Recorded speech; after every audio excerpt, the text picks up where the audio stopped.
నేను సంవత్సరం కింద నా భర్త వేరే ఆమెతో ఉన్నాడు. సుష్మిత అనే ఆమెకు సుష్మిత అంటది, రష్మిత అంటది, రోజా అంటది. మా ఇంట్లో రెంట్కొచ్చింది. ఆమె బజార్ లేడీ అని తెలిసి ఆమె నిలగొట్టేసినాం.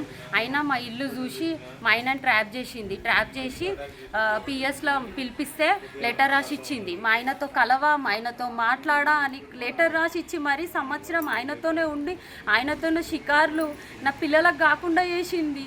లెటర్లు రాస్తున్నారు, ఇష్టం వచ్చినట్టు తిరుగుతున్నాడు. న్యాయం లేదు సార్, ఎక్కడ పోయినా న్యాయం లేదు. బజార్ ఆడోళ్ళకే న్యాయం ఉంది, సంసారం చేసే ఆడోళ్ళకి న్యాయం లేదు సార్. నాకు 2 బిడ్డలు. బాధ భరించలేక అసలు ఏ రోజుకైనా వస్తాడు కదా, ఎప్పటికైనా వస్తాడు కదా, తన పిల్లల్ని తను చూసుకుంటాడు కదా అనుకున్నాను సార్. నేనైతే ఇంత ఘోరంగా చేస్తున్నారు సార్. పిఎస్లో కంప్లైంట్ చేసి వాళ్ళు లెటర్ రాసి ఇచ్చిర్రు.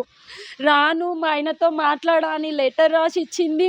మళ్ళీ మా ఆయనతోనే తిరుగుతుంది.